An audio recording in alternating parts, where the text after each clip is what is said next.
السلام علیکم defence towers friends, defence updates میں ترک وزیر دفاع کے دورہ پاکستان، ترکی کی ان مینڈ سرفیس ویسل کی ڈپلائمنٹ، افغانستان کی تازہ ترین صورتحال پر بات کریں گے۔ بیلاروس کی طرف سے روس سے F-400 ایئر ڈیفینس سسٹم خریدنے کی خواہش، چین اور انڈیا سمیت دیگر بین الاقوامی دفاعی خبریں بھی اس ویڈیو میں شامل ہوں گی۔ So let's start.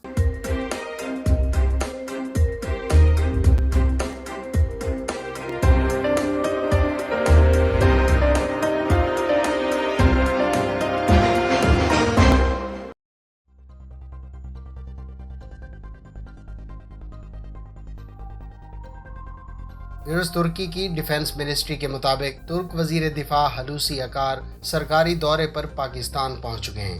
دورے کے دوران ان کی ملاقات پاکستانی حکام سے ہوگی۔ اس ملاقات میں دونوں ممالک میں دفاعی تعاون بڑھانے اور تعلقات مزید مضبوط بنانے پر زور دیا جائے گا۔ واضح رہے کہ دونوں ممالک کے عسکری حکام دہشت گردی کے خلاف جنگ کو لے کر آپس میں پہلے سے ہی رابطے میں ہیں۔ جہاں پاکستان نے ترکی سے اپنے تجربات شیئر کیے، وہاں ترکی سے پاکستان کی عسکری قوت کو بھی بہت کچھ سیکھنے کا موقع ملا ہے۔ ترک وزیر دفاع کے اس دورے کو دونوں ممالک کے درمیان 5th جنریشن ایئر کرافٹ کی پروڈکشن کو لے کر مشترکہ کوششوں کے تناظر میں خاصی اہمیت حاصل ہے۔ ایک اور خبر کے مطابق عراق کے وزیر خارجہ بھی کل پاکستان کے سرکاری دورے پر آ رہے ہیں۔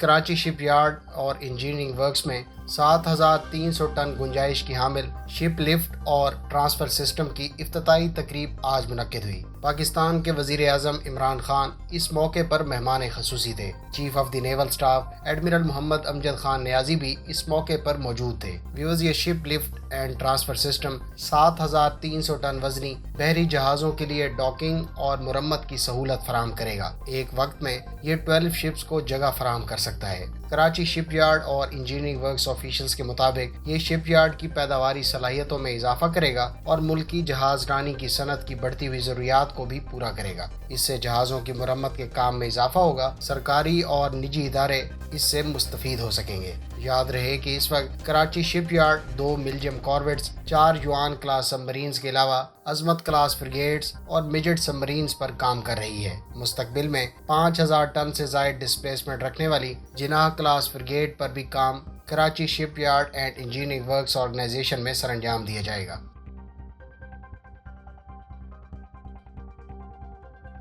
امریکہ نے کہا ہے کہ وہ افغان حکومت اور افغان فوج کی فضائی حملوں کے ذریعے مدد جاری رکھے گا۔ یاد رہے کہ گزشتہ دنوں امریکی بمباری سے سویلین لوگوں کو نشانہ بنایا گیا تھا، جس سے بہت زیادہ جانی اور مالی نقصان ہوا۔ ادھر طالبان نے ایک اور صوبائی دارالحکومت پر قبضہ کر لیا۔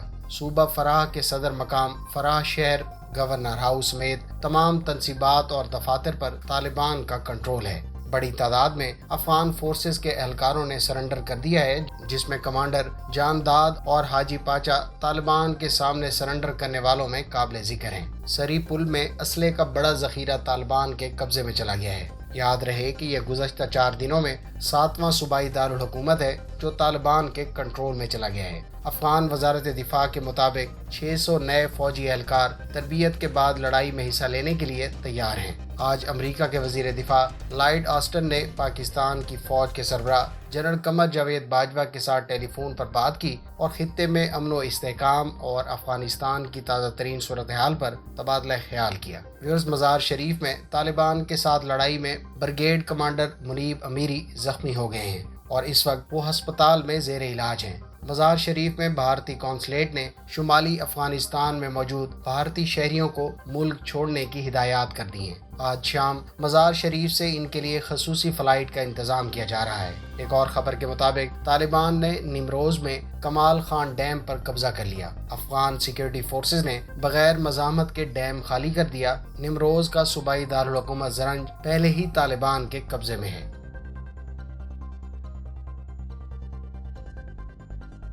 فرینڈز، ترک کمپنی ایسلسان کی تیار کردہ البیٹراس ایس ان مینڈ سرفیس ویسل سطح سمندر پر مشن سر انجام دینے کے لیے تیار ہے۔ اس ان مینڈ سرفیس ویسل کو عنقریب ترک نیوی کی طرف سے ڈپلائی کیے جانے کی اطلاعات ہیں۔ یاد رہے کہ ترکی کی تیار کردہ ایک اور ان مینڈ سرفیس ویسل اولاگ کے سی ٹرائلز